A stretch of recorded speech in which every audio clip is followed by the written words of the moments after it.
인사합니다. 오늘은 요한복음을 잠깐 쉬고 이제 거의 다 맞춰가는데, 오늘 제가 상당히 좀 피곤했었어요. 좀 저녁거름에 쉬는데 조 집사님이 와서 뚝딱거리는 소리를 들으면서도 못 일어나겠더라고. 그래서 그냥 쉬고 있다가 보니까는 시간이 많이 가서 깜짝 놀랐는데, 오늘 제가 그 생명에 관한 생각을, 묵상을 계속하고 있어요. 그런 가운데서 요한일서를 읽다가 이 생명에 관한 말씀이 너무 그 요한일서의 풍성이 이렇게 담겨져 있더라고요. 그래서 우리가 그 말씀을 좀 찾아가서 읽으면서 은혜를 나눌까 해서, 성경을 찾아서 가다 보면은 이제 찾느라고 정신이 없어서 그냥 인쇄된 것으로 우리가 읽어가면서 묵상을 하고 또 주님께서 깨닫게 해주시는 은혜를 입기를 바랍니다. 주님이 이 땅에 오신 목적을 요한복음을 쓴 사도 요한이 요한 1, 2, 3서를 쓰고 또 요한계시록을 썼거든요. 근데 요한일서에서는 이렇게 말씀을 하셨어요. 그가 우리에게 약속한 것은 이것이니 곧 영원한 생명이니라. 약속을 하셨다. 그러니까 하나님께서 우리에게 어떠한 것을 주시려고 의도를 하셨고 그것을 약속을 하셨는데 그게 바로 영원한 생명이다. 그렇게 말씀을 하고 있거든요. 순서를 좀 바꿔서 읽는다고 하면 요한복음 10장 10절에도 주님께서 이렇게 말씀하셨죠. 내가 온 것은 양으로 생명을 얻게 하고 더 풍성히 얻게 하려는 것이라. 그래서 하나님이 약속한 것과 주님이 이 땅에 오신 목적을 말씀하시는 것이 같은 생명과 하는 얘기를 하고 계시지요. 요한복음 6장 38절로 40절의 말씀에 보면은 주님이 이 땅에 내가 왜 왔느냐라는 말씀을 하고 계시지요. 같이 읽을까요? 내가 하늘에서 내려온 것은 내 뜻을 행하려 함이 아니요 나를 보내신 이의 뜻을 행하려 함이라. 나를 보내신 이의 뜻을 행하려 함이다. 그것이 하나님이 우리의 약속한 것과 같다는 거지요. 39절 나를 보내신 이의 뜻은 내게 주신 자 중에 내가 하나도 잃어버리지 아니하고 마지막 날에 달리 살리는 이것이니라. 내 아버지의 뜻은 아들을 보고 믿는 자마다 영생을 얻는 이것이니 마지막 날에 내가 이를 다시 살리리라 하시니라. 아버지 뜻은 뭐냐? 아들 예수님을 보고 믿는 자마다 영생을 얻는 것이다. 나는 그 영생을 저희들에게 주시려고 하는 그 하나님의 약속을 이루기 위해서 내가 이 땅에 왔다. 그래서 여기서 영생과 생명을 같은 차원에서 말씀하고 있음을 우리가 보게 되어지지요. 그래서 성경은 구원을 지옥 갈 자가 천국 가는 것이라 하기보다는 생명을 얻고 영생을 얻는 것으로 표현하고 있다 하는 거지요. 그럼 좀 더 자세히 들어가 보면 첫째, 약속하신 것이 무엇이냐라고 하는 거지요. 이건 구약의 에스겔과 에레미야를 통해서 약속하신 것이 새 언약이지요.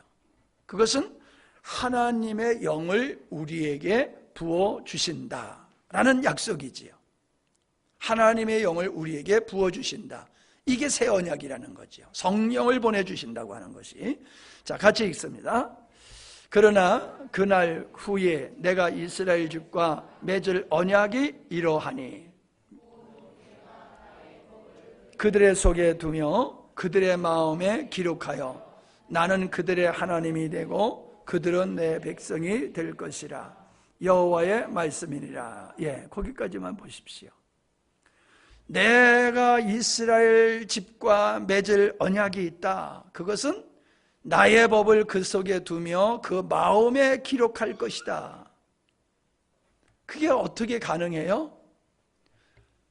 성령을 우리에게 보내주심으로 성경을 쓰신 그 성령이 우리 안에 거하심으로 그 성령에 의해서 우리는 하나님을 알게 된다는 거죠. 법을, 기록된 법을 이렇게 읽어서 알 수 있듯이 내 안에 있는 그분으로 말미암아 우리는 알게 된다. 그게 이제 34절에서 나오고 있어요. 시작. 다시는 각기 이웃과 형제를 가리켜 이르기를 너는 여호와를 알라 하지 아니하리니 이는 작은 자로부터 큰 자까지 다 나를 알기 때문이라. 내가 그들의 악행을 사하고 다시 그 죄를 기억지 아니하리라. 여호와의 말씀이니라. 자, 그들은, 나는 그들의 하나님이 되고 그들은 내 백성이 되리라는 말씀은 하나님의 나라를 의미하는 거지요. 궁극적으로 하나님께서 원하시는 것, 창조의 의도가 성부에 의해서는 아들을 얻는 것이고 성자 입장에서는 신부를 얻는 것이고 성령의 입장에서는 하나님의 나라를 세우는 것이거든요. 그래서 성령을 보내주신다라고 하는 것은 바로 하나님의 목적을 이루는, 창조의 의도를 이루는 그 일이다. 그런데 하나님의 영이 우리 안에 있게 되어지면은 여호와를 알게 된다라고 말씀하시는 거예요. 그분을 알게 된다. 그게 바로 야다라는 뜻인데 성관계를 갖다, 경험하다라는 의미가 담겨져 있는 단어라는 거지요. 그러니까 이것은 지식으로 아는 것이 아니라 경험으로 알게 된다는 뜻이에요. 경험. 그러니까 우리가 하나님을 아는 건 배워서 아는 게 아니라 그분이 우리 안에 계시기 때문에 내가 안에 계신 그분을 내가 경험함을 통하여서 내가 하나님을 알게 되는 것이다. 이게 뭐냐? 이게 새 언약이다. 그렇게 말씀을 하고 있는 것이에요. 그래서 에스겔서 36장에도 같은 내용의 말씀이 있고 누가복음 24장 49절에도 아버지께서 약속하신 것을, 사도행전 1장 4절에도 아버지가 약속하신 것을 너희가 기다리라, 기다리라 그렇게 말씀하셨고, 결국 누가가 기록한 누가복음에 그렇게 얘기했을 뿐만 아니라 누가가 기록한 사도행전의 첫 장에 바로 그 약속한 성령이 어떻게 임하셨느냐라고 하는 게 기록되어 있잖아요. 그리고 그 성령의 임하심을 통하여 사람들이 어떻게 변화되어지고 어떻게 교회가 세워졌느냐라고 하는 것이 사도행전에 그게 다 기록되어 있다는 거지요. 그래서 사도행전의 그 역사는 성령의 행전이고 성령이 오셔서 믿는 사람들 마음속에서 일하고 역사하신 결과가 뭐냐? 교회다, 하나님의 나라다라고 하는 것을 우리가 알게 되지요. 그러므로 이 말씀은 뭐냐 하면은 하나님께서 약속한 것이 어떻게 실현됐느냐라고 하는 것을 우리는 사도행전을 통해서 알 수 있다라고 하는 겁니다. 그날에는 하나님을 알게 될 것이라 하심이 오순절에 성령의 임하심으로 이루어졌음을 사도 요한은 증거하고 있다 하는 겁니다. 자, 그러면 두 번째로 성령의 계시로 알게 하심. 자, 요한일서 2장 20절 시작. 너희는 거룩하신 자에게서 기름 부음을 받고 모든 것을 아느니라. 거룩한 자에게서 하나님께로부터 기름 부음을 받고 모든 것을 알게 된다. 자, 27절. 너희는 주께 받은 바 기름 부음이 너희 안에 거하나니 아무도 너희를 가르칠 필요가 없고 오직 그의 기름 부음이 모든 것을 너에게 가르치며 또 참되고 거짓이 없으니 너희를 가르친 그대로 주 안에 거하라. 자, 여기서 기름 부음이란 성령 받음을 뜻하는 것이에요. 너희가 하나님께로부터 성령을 받게 되면은 누가 너희들을 가르칠 필요가 없다. 이게 지도 받을 필요가 없다는 게 아니에요. 그것은 다른 사람이 너한테 가르치고 그 사람한테 배워야 될 부분도 있지만은 진짜 중요한 것은 내 안에 기름 부음이 받은 성령께서 친히 너에게 하나님을 가르치고 모든 진리를 내 안에 있는 성령이 너를 가르칠 거야. 그렇게 말씀하고 있잖아요. 근데 이 말씀이 아까 우리가 읽은 대로 예레미야서 31장에 그대로 있잖아요. 예? 내 법이 너들 속에 있게 됐을 때에 너희들은 여호와를 알라 하지 아니하리니. 왜? 이미 알고 있다는 거예요. 큰 자나 작은 자나 다 알고 있다. 어떻게 알고 있어? 성령이 너희들 안에 거함으로 그 성령을 너희들이 경험적으로 알므로 하나님을 알게 되는 것이다 라고 말씀하고 있는데, 그것이 요한 1서에서 사도 요한은 성령이 너희들이 안에 기름 부음이 됨으로 말미암아 너희들은 하나님은 진리를 모든 것을 알게 된다라는 말씀을 하고 있음을 보게 되는 거지요.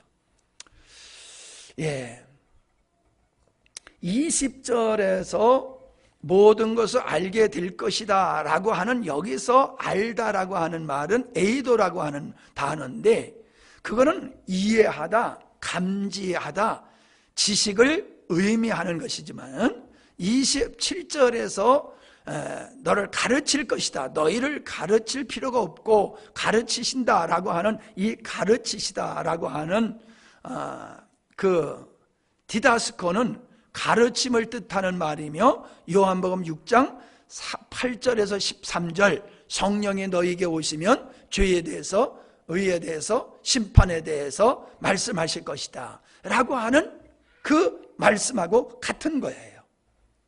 그러니까 예수님께서 성령이 오시면 죄에 대해서 가르쳐 줄 거고 세상에 대해서, 의에 대해서 가르쳐 줄 거야 라고 말씀을 하셨는데, 요한은 기름 부음을 통해서 우리가 성령의 계시로 말미암아 하나님의 모든 것을 알게 될 것이다, 그렇게 말씀하고 있어요. 그래서 여기서 지금 제가 두 번째 여러분과 나누는 이 말씀은 성령의 계시에 의해서, 우리 안에 계신 성령의 계시에 대해서 하나님과 진리를 알게 될 거다, 이런 말씀을 나누고 있는 것이고요. 세 번째는 성령의 임하심으로 그리스도와 연합하게 되었다라고 하는 것이에요.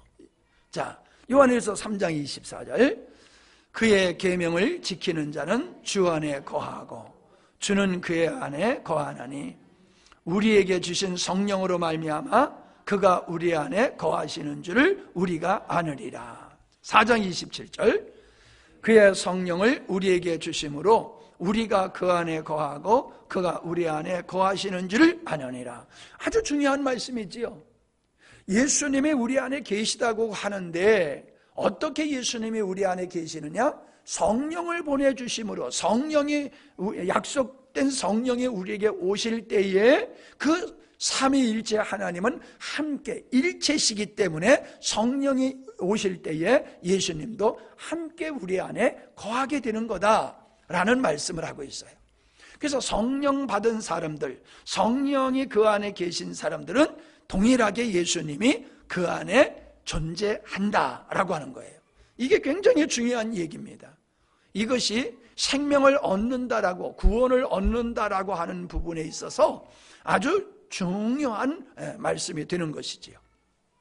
그래서 우리가 어떻게 주님과 우리가 연합된 존재가 되느냐 하면은 성령을 받음으로 주님과 연합된 존재가 되었다. 거듭난 우리, 어떻게 거듭났느냐? 주님이 우리 안에 거하심으로, 생명이신 주님이 우리 안에 거하심으로 우리가 거듭나게 되었는데, 이 거듭나게 되는 역사가 성령이 우리 안에 임하심으로 말미암아 생명이신 우리 주님이 우리 안에 거함으로 우리가 거듭나게 되었다라고 하는 거예요. 자, 네 번째, 내주하시는 주님으로 생명을 얻게 되었다. 자, 생명이신 주님이 우리 안에 내주하심으로 말미암아 우리는 그분의 생명을 얻게 되었다, 그분의 생명에 참여하게 되었다라고 하는 것이죠. 자, 요한일서 5장 11절, 또 증거는 이것이니 하나님이 우리에게 영생을 주신 것과 이 생명이 그의 아들 안에 있는 그것이니라. 아멘. 저기 보세요. 하나님이 우리에게 뭘 주셔요? 영생을 주셨다고 그랬지요. 자, 하나님이 우리에게 영생을 주신 것과 이 생명이 그 아들 안에 있는 그것이니라. 하나님이 우리에게 영생을 주셨는데 어떻게 영생을 주셨느냐? 생명이신 주님을 우리에게 주심으로 말미암아 주님을 얻음으로 생명을 얻게 되고 영생을 얻게 되는 거다. 그렇게 말씀하고 있는 거예요. 자, 12절. 아들이 있는 자에게는 생명이 있고 하나님의 아들이 없는 자에게는 생명이 없느니라. 자, 요한복음 5장 26절에 보면은, 요한복음 5장 26절에 보면은 아버지께서 자기 속에 생명을 가지고 계신 것 같이 아들에게도 생명을 주셔서 그 속에 생명을 가지게 하셨다. 그러니까 예수님은 생명이다 하셨는데 그 생명은 아버지가 가지고 계셨던 생명이다. 아버지가 가지셨던 생명을 아들에게 주고 아들이 가지고 있는 생명을 믿는 자들, 아들이 있는 자들에게 주셔서 그들로 하나님의 생명에 참여케 하셨다라고 하는 거지요. 그러니까 구원이라고 하는 것은 지옥 갈 자가 천국 갈 자라고 하는 그냥 단순한 이야기가 아니라는 거지요. 지옥 갈 자가 천국 가게 되었다는 것은 그 사람은 바로 천국 가게 될 사람은 하나님의 아들과 연합된 자이고 그 하나님과 연합된 자는 하나님의 생명에 참여한 자다. 그렇기 때문에 하나님의 영생에 참여하게 되는 것이 천국 가는 것이다 라고 하는 거지요. 그러니까 천국을 우리가 자꾸 어떤 지역적이고 공간적인 개념으로만 생각하면은 이 정말로 진리를 우리가 이해하기가 어려워요. 물론 우리는 영적인 것이기 때문에 시공간으로 우리가 천국을 이해하기는 어렵지만은 분명히 하나님이 계신 곳이고 그곳에 가는 것이 맞아요. 그러나 그걸 자꾸 우리가 생각하는 이 육신적인 시공간적인 개념으로만 생각하지 말라는 거죠. 우리가 생각하기 추론하기 어려운 부분이거든요. 그래서 영생이라고 하는 것은 공간적인 개념이 공간적인 개념으로 생각하기보다는 주님과의 관계, 하나님과의 관계를 생각해야 된다는 거예요. 나중에 얘기하겠지만은 결국 영생이라고 하는 것은 하나님을 알고 예수님을 아는 거다.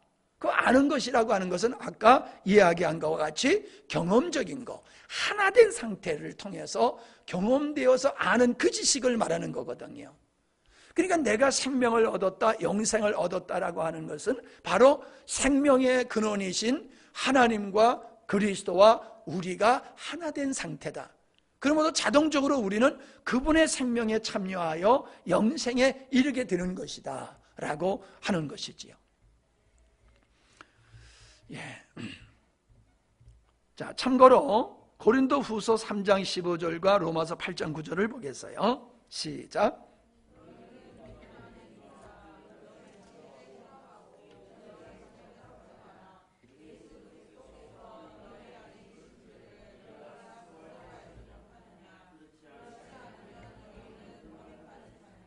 자, 버림받았다는 것은 구원과 상관없는 자를 얘기하는 거지요. 버림받았다는 것은 구원과 상관없는 자를 말하는 거예요. 그렇다라고 하면은 구원받는 자는 어떤 자이냐? 확증하라.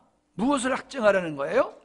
내 안에 그리스도가 있는지 확증하라. 내 안에 그리스도가 있으면은 너는 구원받는 자이지만 내 안에 그리스도가 없다라고 하면은 너는 구원받은 자가 아니야. 믿음 안에 있는 게 아니야 라고 말씀하고 있어요. 이게 굉장히 중요한 말씀이에요. 오늘날 많은 사람들은 그냥 교회에 와서 종교적인 행사에 참여하면은 그리고 성경을 그냥 내가 동의를 하면은 그게 구원이다 이렇게 생각을 합니다. 그러나 성경은 그걸 더 구체적으로 얘기합니다. 네가 성경을 동의하냐? 성경의 말씀을 동의하고 믿느냐? 그렇다라고 하면은 그 믿음은 의지적인 것이 아니라 내 안에 예수 그리스도가 계시고 그 예수 그리스도에 의해서 네가 하나님을 인정하고 성경을 인정하고 진리를 인정하는 것이어야지 돼라고 하는 거지요. 그러니까 오늘 많은 사람들은 자기가 믿지 아니하면서도 입으로 믿는다고 말하는 사람이 너무 많다는 거예요. 사실은 내 안에 예수님이 없음에도 불구하고 그냥 입술로 하나님을 인정하고 성경을 인정하는 이런 사람들이 많다는 거죠. 그러니까 네가 지금 예배에 참석하고 있고 네가 말로 성경을 믿는다고 말하는 거 그거 가지고 너 믿지 마라. 너를 확정해. 어떻게? 네 안에 예수가 있는지 없는지 그걸 확정해야 돼. 말로 뭐 나 이거 믿는다, 세례 받았다, 예배 드렸다 이거 가지고 네 믿음을 확증하는 게 아니야. 네 안에 예수가 있느냐 없느냐 그걸로 네 믿음을 확증해야 되는 거야 라고 말씀하고 있는 거예요. 제가 자꾸 이게 중요하다라고 하는 이유는 제가 볼 때에도 많은 사람들이 예수가 없으면서 종교적인 기독교적인 종교 생활을 하면서 그것이 곧 자기 안에 하나님이 계신 것으로 착각하는 그런 경우가 참 많더라라고 하는 것이기 때문에 그렇습니다. 자, 로마서 8장 9절입니다. 시작. 너희가 육신에 있지 아니하고 영에 있나니 누구든지 그리스도의 영이 없으면 그리스도의 사람이 아니리라. 그리스도의 영이 없으면, 성령이 없으면 위에서는 예수님이 없으면을 얘기하고 있지만 지금은 성령이 없으면으로 얘기하고 있어요. 왜요? 성령이 우리 안에 임하실 때에 그리스도도 우리 안에 같이 임하는 것이거든요. 그러니까 성령이 계시면 주님이 계신 거고 주님이 계시면 성령으로 말미암아 우리가 예수님을 모신 것이기 때문에 우리 안에는 성령의 계심이나 예수님의 계심이 동일하게 표현되는 것이다 라고 하는 거지요. 아들이 있으면 영생을 얻는 것이며 그것이 곧 구원이다 라고 하는 겁니다. 즉 3페이지 성령이 임하심으로 주님이 내주하시게 되고 내주하신 생명의 주님으로 생명에 참여하게 되는 것이 구원이다. 이게 신비한 것이라는 거야. 이게 지금 우리가 말은 하고 있지만은 또 여러분이 듣고 있지만은 이게 사람의 어떤 경험으로서는 이해하기가 어려운 거예요. 근데 이 일은 사람이 한 것이 아니라 하나님이 하시는 일이기 때문에 우리 이해와 우리 경험을 능가하는 것이다. 그래서 우리가 이거를 믿음으로 이해를 하려고 들어야지 이성으로 지성으로 이걸 이해하려고 하면은 어렵다는 거예요. 자, 베드로후서 1장 3절 4절을 봅니다. 시작. 그의 신기한 능력으로 생명과 경건에 속한 모든 것을 우리에게 주셨으니 이는 자기의 영광과 더불어서 우리를 부르신 이를 알므로 말미암으니라. 자, 어떻게 생명과 하나님에 관한 생명, 그 예수님의 생명 되신 예수님, 그리고 그 안에 그 생명에 속한 경건에 속한 모든 거룩함 이런 것들을 우리가 어떻게 우리에게 주셨는가? 그건 하나님의 신기한 능력으로 하신 것이다. 하나님의 작품이다. 근데 그 하나님의 작품이 뭐냐? 너를 부르신 이를 알므로 되는 것이다. 그러니까 말을 바꿔서 말하면 네가 하나님과 연합됨으로 주님과 연합됨으로 말미암아 하나님의 생명을 얻게 되는 것이고 하나님의 생명에 속한 경건에 속한 거룩한 모든 것을 너희들이 얻게 되는 것이다. 이렇게 말씀하고 있는 거예요. 이게 정신 차려 들어도 이게 한 번 들어서 되는 게 아니거든요. 지속적으로 여러분이 이 말씀을 자꾸 묵상해야 돼요. 계속 묵상해야지 돼요. 자, 4절이요. 시작. 이로써 그 보배롭고 지극히 큰 약속을 우리에게 주사 이 약속으로 말미암아 너희가 정욕 때문에 세상에서 썩어질 것을 피하여 신성한 성품에 참여하는 자가 되게 하려 하셨다. 약속 얘기가 여기서 나오잖아요. 무슨 약속? 신기한 능력으로 하나님을 알게 하는 것, 곧 연합이지요. 그리스도와의 연합을 통해서 바로 너희들이 신의 성품, 즉 예수 그리스도의 생명에 속한 하나님의 성향, 성품에 참여하는 자가 되게 하셨다라고 하는 거예요.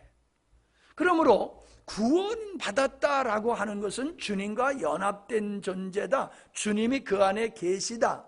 그래서 우리 안에 계신 예수 그리스도의 생명에 참여함을 통하여서 우리는 하나님의 생명에 속한 하나님의 성품에 참여하는 자가 된 것이 이게 하나님의 계획이고 이게 하나님의 약속이다라고 말하고 있는 거예요. 글쎄요, 이거를 우리가 얼마만큼 깨달았느냐라고 하는 것을 참 우리가 말하기가 어렵지만은 제가 생각할 때에는 이렇습니다. 여러분들이 이거를 침튀기면서 다른 사람들한테 열심히 여러분이 가르칠 수 있다라고 하면은 이걸 안 거예요. 이 진리를 아는 거예요. 그런데 이것을 여러분이 누구한테 강하고 담대하게 여러분이 전할 수 없다라고 하면은 희미하게 아는 거예요. 그러니까 희미하게 알지 말고 여러분이 명확하게 정확하게 알 수 있기 위해서 여러분 스스로가 에베소 교인들과 같이 계속 이 말씀을 묵상하는 그러한 일들이 개인적으로 있어야 될 줄 압니다. 자, 골로새서 3장 4절에서 예수님은 우리의 생명이시라고 말씀하고 있다 하는 거지요. 우리의 생명이신 그리스도께서 나타나실 그때에 너희도 그와 함께 영광 중에 나타나리라. 예수 그리스도를 우리의 생명이라고 얘기를 하고 있어요. 그래서 그 뒤에 제가 설명을 붙인 것이 뭐냐 하면은 성경에서 예수님을 다양하게 표현되어 있거든요. 머리다. 예수님은 머리라고 표현하고, 나는 반석이다. 모퉁이 돌이다. 나는 선한 목자다. 길이다. 진리다. 생명이다. 빛이다. 예수님은 자기 자신에 대해서, 또 사도들은 예수님에 대해서 다양하게 예수님을 말씀하고 있어요. 근데 이 말씀을 내가 계속 묵상하다가 이런 생각이 들어요. 어떤 군사님이 그 아들을 가리켜서 이렇게 말씀하시더라고요. 이 아들은 우리 가문의, 우리 가정의 기둥이야 라고 말씀하시더라. 그러면 이 아들은 우리 가정의 기둥이야 라고 하면 집을 진 그 기둥을 말하는 게 아니지요. 그죠? 기둥의 역할을 말하는 거지요. 기둥의 역할을 말하는 거지 집에 있는 그 기둥을 얘기하는 게 아니란 말이에요. 이 아들은 우리 집의 기둥이야. 그와 같이 여러분이 예수님은 우리의 생명이야 라고 하는 것을 그렇게 여러분이 접근하고 이해하셨으면 좋겠어요. 저도 계속 이 부분을 묵상하고 있는 것이기 때문에 앞으로 또 어떻게 설명을 할지는 모르겠어요. 그러나 지금의 입장에서는 제가 여러분들에게 설명할 수 있는 게 그거예요. 우리 집의 기둥이야 라고 하는 것 같이 예수는 교회의 머리야 그러면 뭐예요? 머리에 의해서 몸이 존재하잖아요. 머리가 없으면 몸이 존재할 수 없잖아요. 그죠? 그러니까 머리야라고 하면은 몸에 있어서 절대적인 존재지요. 그리고 머리가 명령하는 대로, 머리가 지시하는 대로 몸이 움직인단 말이지요. 그러면 예수님의 교회야 머리야, 우리의 머리야라고 하면은 정말로 예수님의 머리 되심이 내 삶 속에 있느냐라고 하는 거지요. 그냥 머리야라고 선언하는 거로 끝나는 게 아니지요. 예수님이 내 삶 속에, 내 인생에 머리가 되셔야죠. 머리와 같은 역할을 하셔야죠. 기둥과 같은 역할을 하듯이 예수님의 나의 인생에는 머리야. 그분에 의해서 내가 존재하고 그분의 지시에 따라서, 그분의 원하심을 따라서 사는 것이 바로 몸된 나다. 나에게, 몸된 나에게 있어서 주님은 머리와 같은 존재다. 예, 집으로 말한다고 하면 주님은 반석이라고 말씀하셨고 모퉁이 돌로 얘기를 하고 계시잖아요. 집을 짓는데 기초 위에 집을 짓는 것 같이 집의 기초와 같은 존재가 우리 주님이다라고 하는 거예요. 우리의 존재의 기초, 우리의 믿음의 기초가 되시는 분이 바로 우리 주님이라는 거죠. 세상의 어떤 철학과 어떤 세상의 어떤 사상에 의해서 우리의 인생이 세워지면 안 된다는 거죠. 주님이 우리의 모든 가치관의 기초가 되어지고 우리의 인생의 모든 것이 근본이 되어야 된다는 거지. 그러니까 사람마다 살아가는 모습이 다른 이유가 뭐예요? 기초가 달라서 그래요. 가치관이 달라서 그런 거거든요. 그럼 우리는 세상적인 가치관을 가지고 살다가 예수 그리스도라고 하는 가치관에 의해서 살아가는 거지요. 세상적인 기초 위에서 살던 우리가 예수라고 하는 기초 위에서 우리의 인격을 쌓아가고 우리의 삶을 살아가는 거. 그게 예수 믿는 사람의 모습이잖아요. 그 예수님은 머리라고 모퉁이 돌이라고 말씀하셨잖아요. 예수님은 나는 선한 목자다 라고 말씀하셨잖아요. 양과 목자의 관계를 통해서 우리 주님이 양에게 목자인 존재, 절대적인 목자의 존재와 같이, 또 가지에 있어서 줄기인 것과 같이 우리 주님은 우리에게 있어서 그렇게 절대적인 존재다라고 하는 것이지요. 자, 이런 측면에서 봤을 때에 이 빛과 생명이라고 하는 이 말씀을 우리가 조금 더 이해하기가 쉬워진다라고 하는 거지요. 빛이 없으면은 모든 생명은 없잖아요.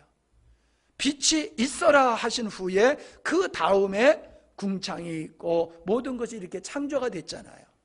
그래서 하나님께서 제일 먼저 빛이 있으라라고 하는 그 빛은 이런 빛이 아니라는 거예요. 세상에 비치는 그 빛이 아니라 모든 존재를 있게 하는 그런 근원이 되어지시는 그 빛이다. 그러니까 하나님 자신을 말씀하시는 것으로 우리가 볼 수가 있어요.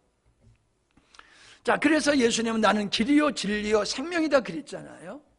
자, 길은 어떤 방법, 어떤 원리를 얘기하는 거란 말이죠. 진리는 뭐예요? 거짓 없음이에요. 모든 게 사실이에요. 세상에는 얼마나 거짓된 게 많습니까? 그러나 주님 자체가 팩트란 말이에요. 그냥 사실이란 말이에요. 예. 그래서 주님은 내가 진리야 라고 말씀하셨어요. 그분이 모든 것의 시작이기 때문에, 모든 것의 근원이 되시기 때문에 예수님, 하나님이 그냥 진리가 되시는 거예요. 그래서 그분이 옳다고 하면 옳은 거고 그분이 틀리다고 하면은 틀리다고 말할 수밖에 없는 게 바로 하나님 자신이 진리이시기 때문에 그렇다라고 하는 것이에요.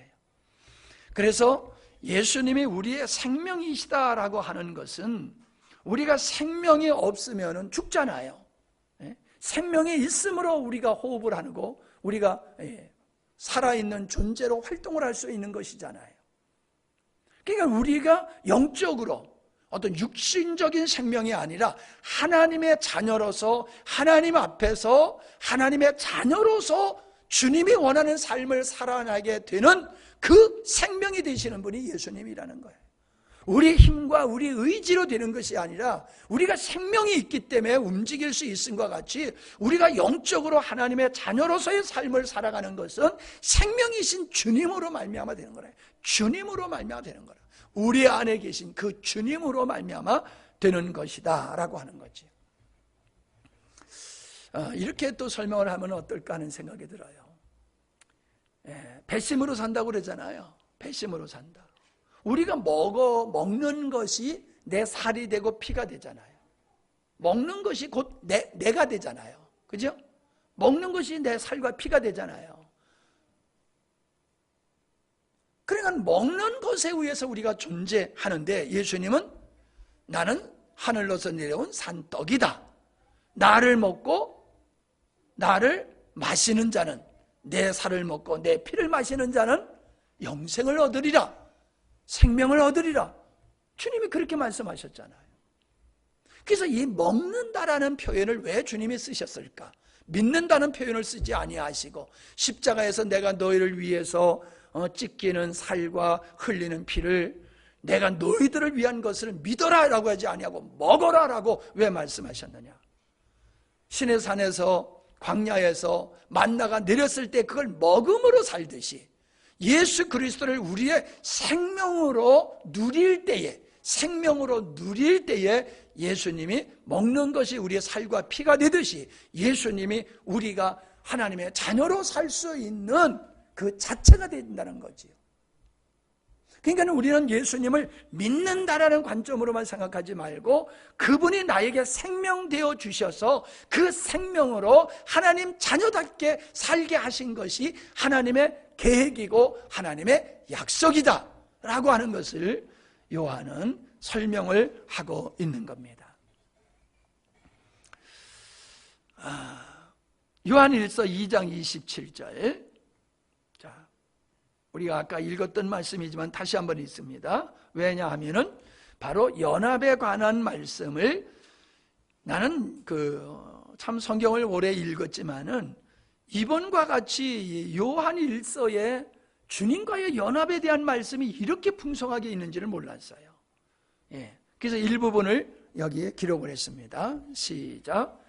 너희는 주께 받은 바 기름 부음이 너희 안에 거하나니 아무도 너희를 가르칠 필요가 없고 오직 그 기름 부음이 모든 것을 너희에게 가르치며 또 참되고 거짓이 없으니 너희를 가르친 그대로 주 안에 거하라.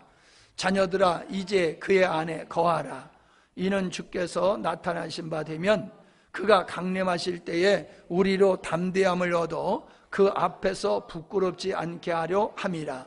자, 이 말씀은 결국 기름 부으심이나 주 안에 거하라 라고 하는 이 말씀은 연합에 관한 말씀이라는 거지요. 자, 요한일서 3장 6절 시작.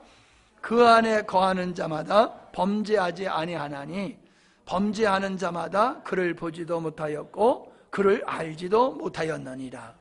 자, 그 안에 거하는 자, 주님 안에 거하는 자, 주님과 연합되어 있는 자가 죄를 짓지 않게 된다, 그렇게 얘기하고 있습니다.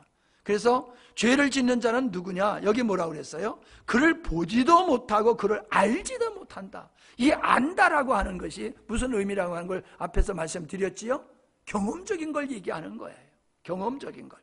그러니까 내가 주님과 연합되어 있는 상태에서는 주님으로 말미암아 죄를 범하지 않게 되어진다라는 말씀을 하고 있는 거지요. 24절.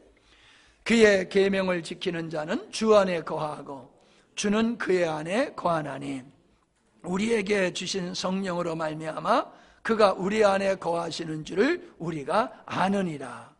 그의 계명을 지키는 자는 주 안에 거하고 주는 그 안에 거한다. 자, 주님과 연합되어 있는 자가 앞에서는 3장 6절에서는 죄를 짓지 아니한다 하시더니 여기서는 뭐라고 했냐면 계명을 지키게 된다. 계명을 지키게 된다. 우리에게 주신 성령으로 말미암아 그가 우리 안에 거하시는 줄 우리가 아느리라. 성령이 우리 안에 임하실 때에 예수님이 우리 안에 거하시고 그분과 연합됨으로 말미암아 우리는 계명을 지키게 되는 것이다 라고 말씀을 하고 있습니다.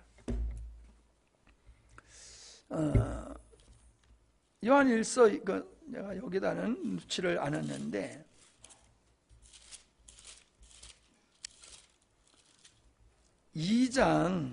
요한일서 2장을 펴놓고 보십시오.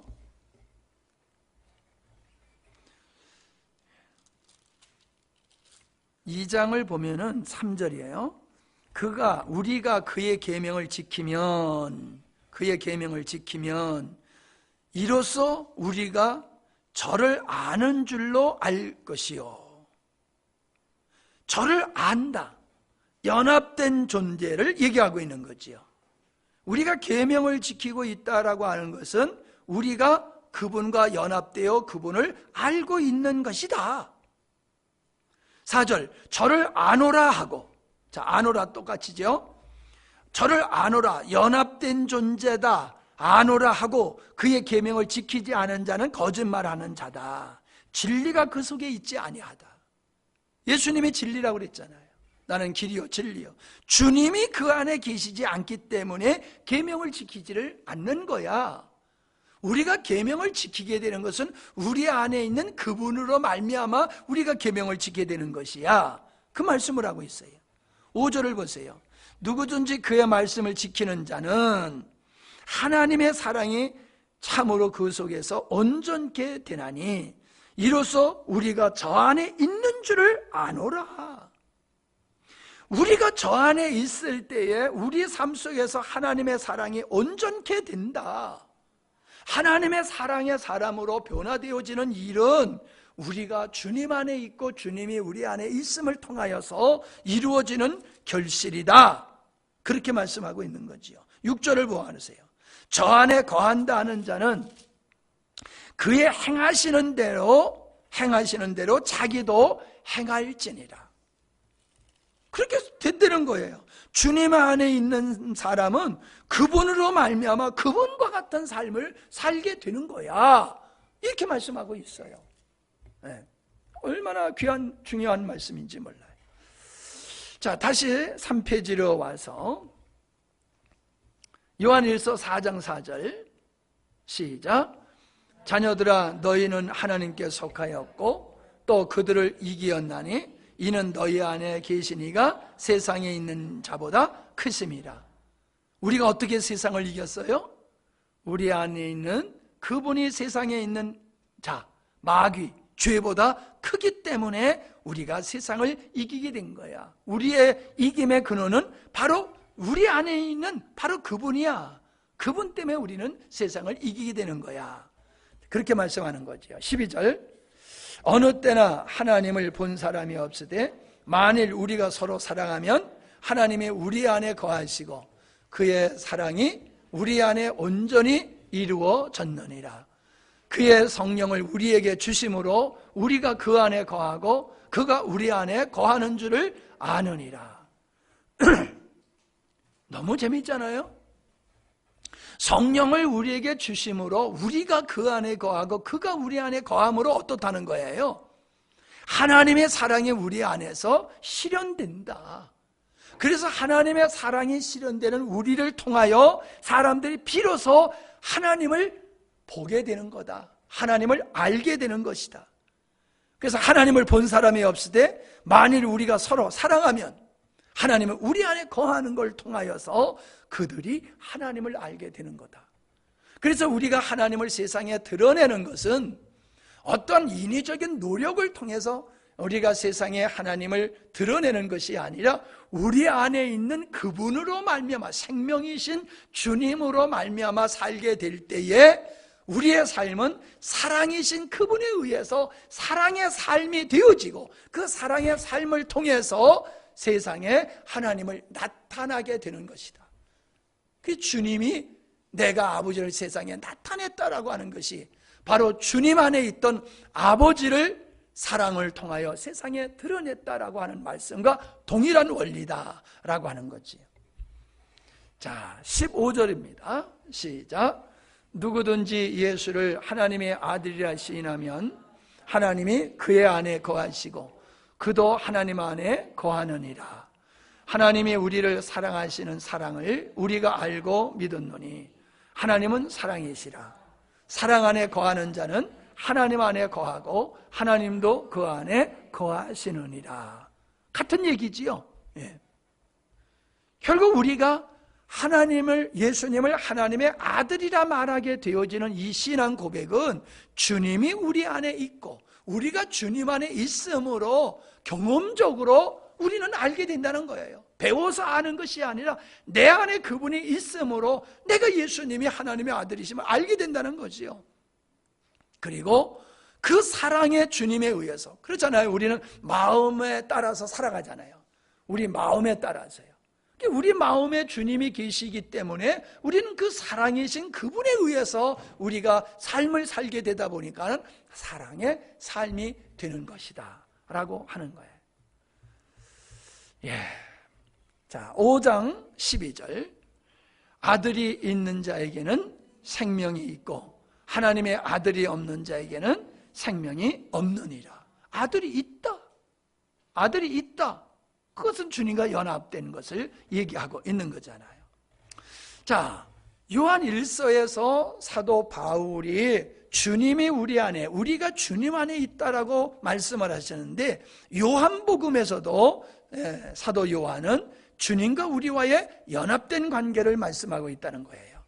요한복음 6장 56절. 내 살을 먹고 내 피를 마시는 자는 내 안에 거하고 나도 그 안에 거하나니. 14장 21절. 그날에는 내가 아버지 안에, 너희가 내 안에, 내가 너희 안에 있는 것을 너희가 알리라. 그날이 언제요? 오순절 성령의 임하심을 가리키는 거예요.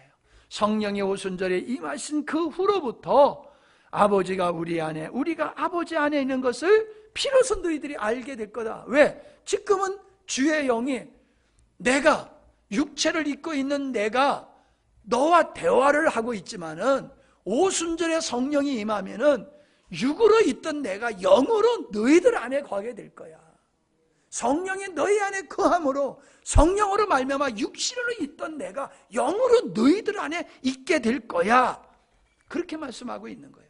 그러니까 지금 육으로 있어서 영으로 너희들 안에 장차 있을 얘기를 하니 너희들이 알아듣겠느냐? 이해가 안 되지. 그러나 그날이 되면은 내가 육으로 있던 내가 영으로 너희들 안에 있게 될 거야. 그러면은 너희들 눈앞에 있는 나를 목도하듯이 너희 안에 있는 나를 너희들이 알게 될 거야. 너희 안에 있는 내가 너희 안에 있던 것을 너희들이 알게 될 거야. 어떻게? 너희 안에 성령이 있음을 통하여. 할렐루야. 자, 우리가요, 우리가 보통 존재가 아니에요. 우리가 이러한 존재예요.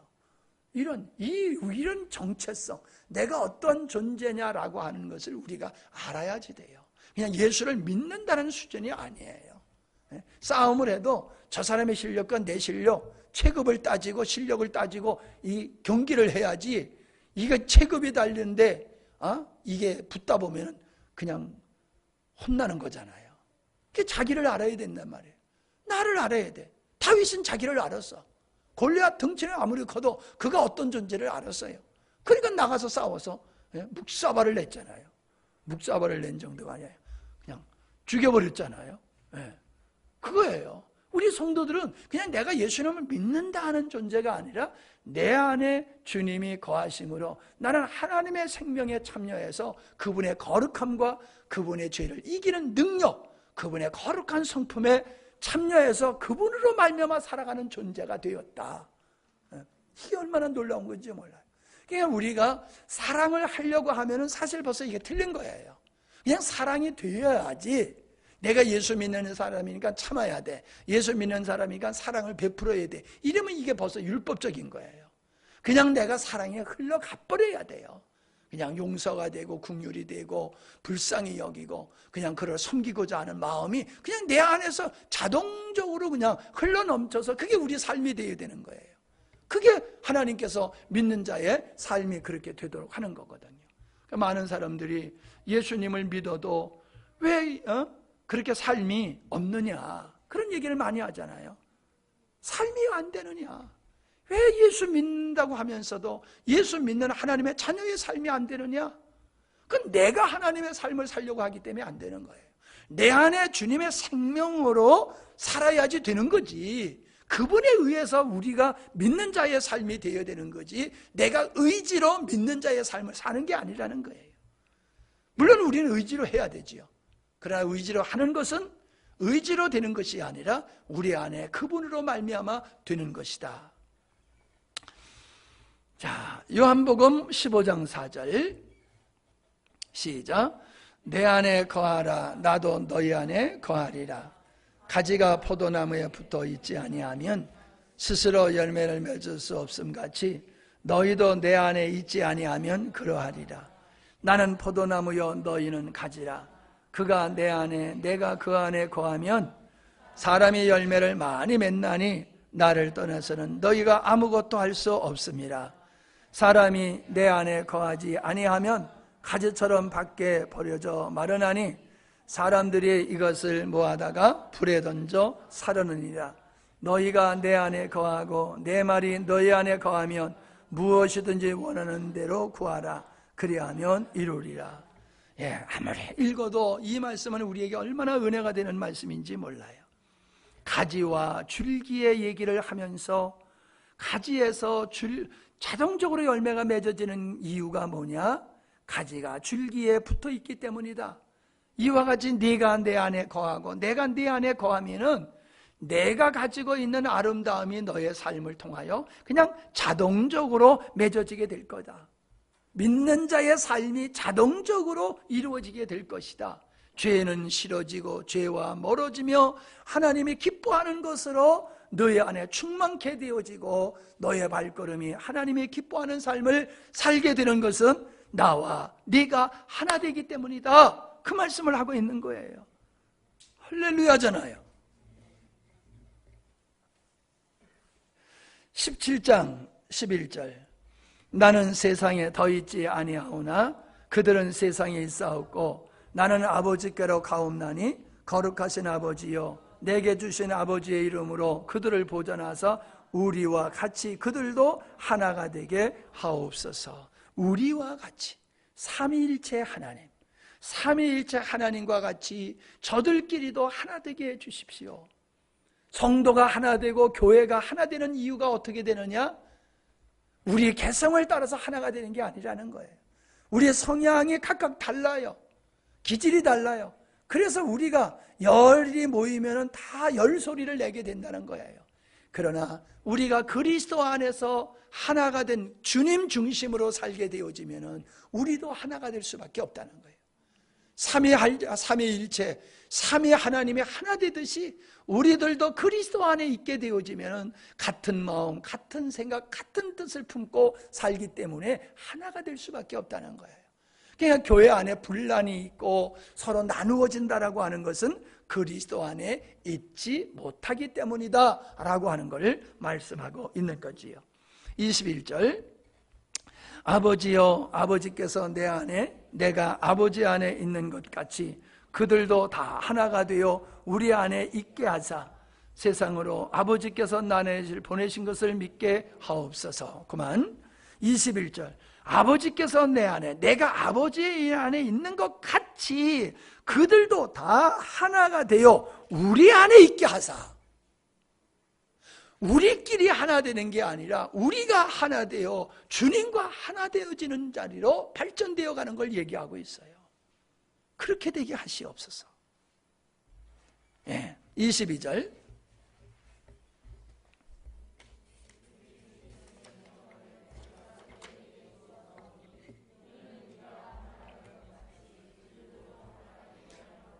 이는 우리가 하나 된 것까지 그들도 하나가 되게 하려 함이나이다.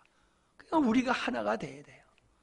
우리 믿는 사람들이 나누어지는 것은 주 안에 있는 모습이 아니에요. 23절 곧 내가 그들 안에 있고 아버지께서 내 안에 계시어 그들로 온전함을 이루어 하나가 되게 하려 함은 아버지께서 나를 보내신 것과 같이 또 나를 사랑하심과 같이 그들도 사랑하시는 것을 세상으로 알게 하려 함이로소이다.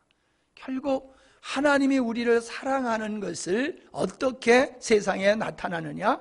우리가 그리스도 안에서 하나됨을 통하여 이루어지는 것이다. 24절 아버지여 내게 주신 자도 나 있는 곳에 나와 함께 있어 아버지께서 창세전부터 나를 사랑하심으로 내게 주신 나의 영광을 그들로 보게 하시기를 원하옵나이다. 창세전에 나를 사랑하심으로 내게 주신 나의 영광을 그들도 보게 하시옵소서. 그들도 보게 하시기를 원합니다. 그건 뭐예요?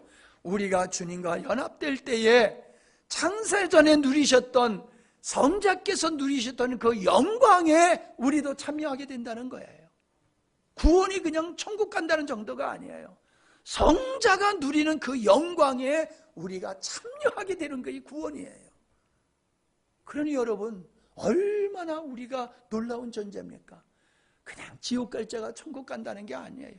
그리스도가 누리는 그 영광, 창세전에 주님이 누리셨던 그 영광을 우리가 보게 된다. 그 보게 된다는 것은 함께 하게 된다, 동참하게 된다, 그런 뜻을 가지고 있는 것이잖아요. 자, 시간이 많이 갔네요 벌써. 그래도 그냥 어차피 하던 건 해야 되겠죠? 피곤하면 주무세요. 자, 다섯 번째, 안다라는 기누스코의 뜻은 연합의 결과물을 설명하고 있다라고 하는 거예요. 연합의 결과, 안다라고 하는 것은 연합의 결과물을 설명하고 있다. 자, 요한일서 4장 6절 시작.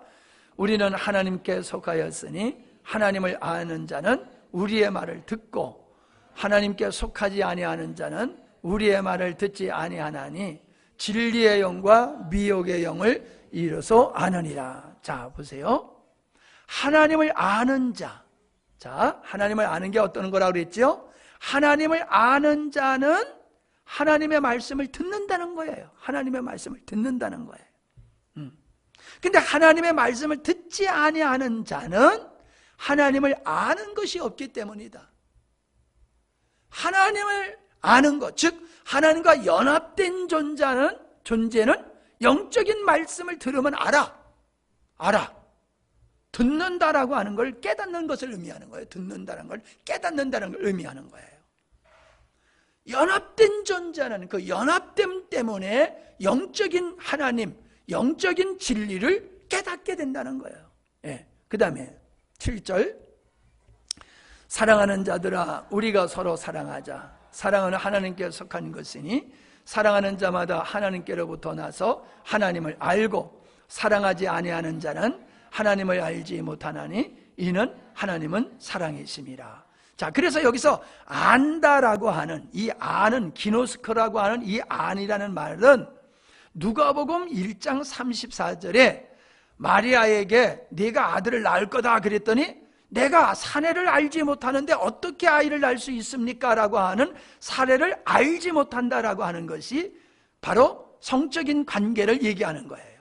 내가 남자와 관계를 갖지 않는데 어떻게 내가 아이를 낳을 수 있느냐 이 말을 하는 거고, 마태복음 1장 25절에 요셉이 아들을 낳기까지 동침치 아니했다라고 하는 이 동침이라는 단어도 같은 뜻이에요. 네. 그리고 요한복음 17장 3절에 영생은 곧 유일하신 하나님과 그가 보내신 자 예수 그리스도를 아는 것이다 라고 하는 이 안다라고 하는 것도 바로 기노스코라고 하는 그것을 말씀하고 있는 거예요. 그래서 우리는 이 말씀을 듣고 깨닫는 것, 영적인 것, 진리, 주님을 아는 것, 이건 연합의 결과다 하는 거지요. 자, 말씀을 듣고 깨닫는 자는 주님과 연합됨과 성령의 계시로 말미암은 것이라는 것이다. 자, 우리가 말씀을 듣고 깨닫는 거. 그래서 마태복음 13장에 옥토 얘기가 나오지요. 가시반 길짝밭이 나오지요. 옥토는 어떤 거야? 하나님의 말씀을 듣고 깨닫는 사람은 옥토다. 하나님의 말씀을 듣고 깨닫지 못하는 사람은 길짝이다. 그렇게 예수님이 말씀하셨어요. 그러면 하나님의 말씀을 듣고 깨닫는 자가 어떤 자냐? 주님과 연합된 자가 그걸 깨닫게 되는 거다. 주님과 연합되지 않는 자는 깨닫지를 못한다. 뭔 소린지를 알지 못한다. 그 얘기를 하고 있는 겁니다. 결과라는 거지요. 자, 영생이란 하나님과 그리스도를 아는 것과 진리를 깨닫는 것이라는 거다. 영생이란 하나님과 그리스도를 아는 거야. 그리고 모든 진리를 깨닫는 거, 그게 바로 영생이야. 이 하나님과 진리를 아는 전제는 성령의 계시와 생명이신 주님과의 연합의 결과물이라는 것이다. 주님과의 연합과 성령의 계시를 통하여 하나님을 알고 진리를 알게 되는 거다. 그 알게 된 상태가 바로 영생의 상태에 있는 거다. 그게 바로 영생이야. 그러니까 우리는 지금부터 영생하는 거예요. 예? 죽어서 영생하는 게 아니라 지금부터 우리는 영생이에요. 그러므로 구원이란 생명이신 주님과의 연합의 사태인데 상태이며, 영생이란 영생이신 하나님과의 관계를 의미하는 것이다. 우리는 이걸 명확하게 해야 됩니다. 이걸 명확하게 해야 돼. 구원이란 생명이신 주님과의 연합의 상태이며, 영생이란 영생이신 하나님과의 관계를 의미하는 것이다. 자, 결론에서 서류로 돌아가 보자.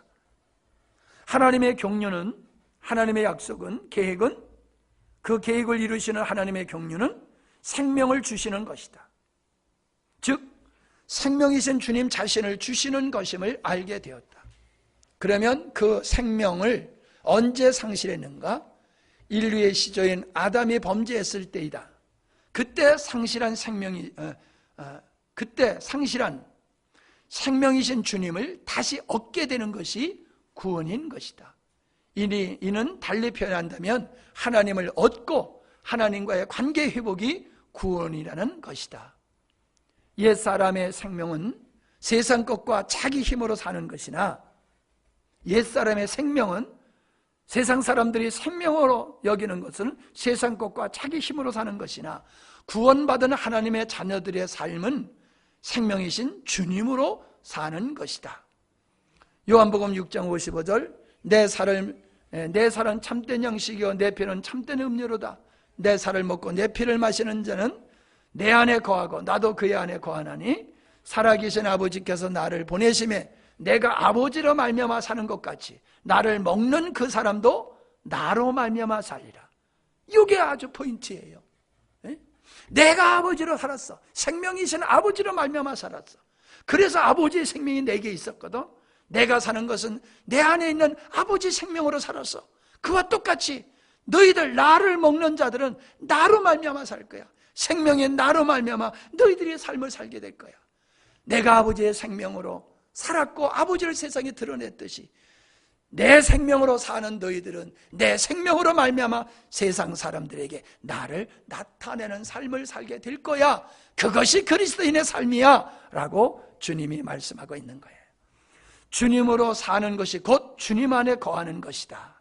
말미암아라고 하는 이 디아라고 하는 말은 수단, 방법, 매개, 원인을 뜻하는 말이에요. 수단, 방법, 매개, 원인. 그러니까 내가 주님으로 말미암아 산다라고 하는 것이 바로 주님으로 사는 것, 주님으로 사는 것을 말씀하는 거지요.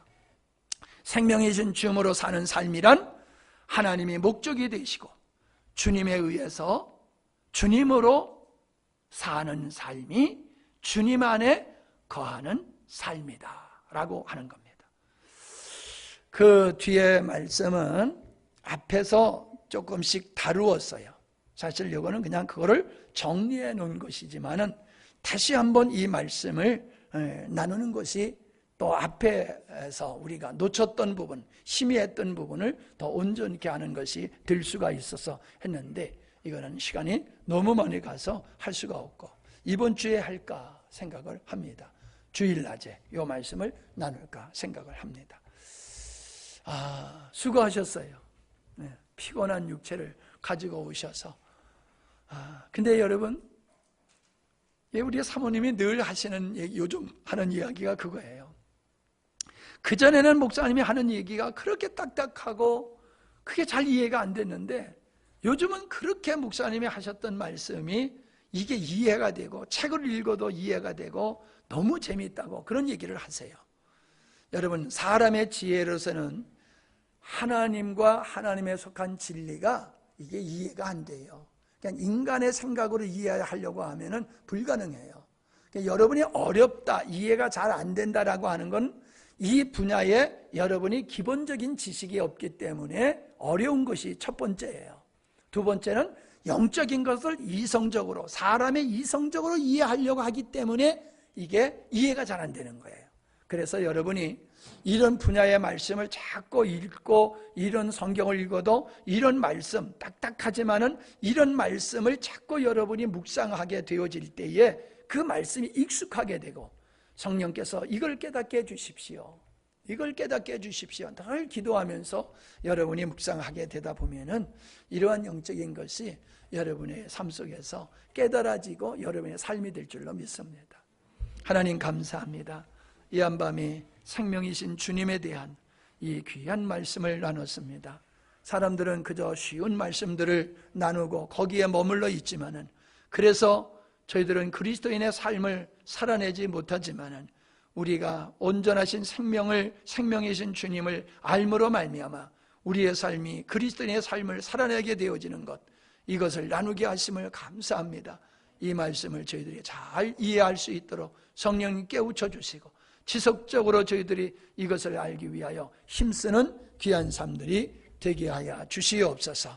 그래서 영적으로 강건한 자 되게 하시고 성숙한 자가 되게 하시고 하나님께 영광 돌리는 멋진 삶들이 되게 하여 주시옵소서. 예수님의 이름으로 기도하옵나이다. 하늘에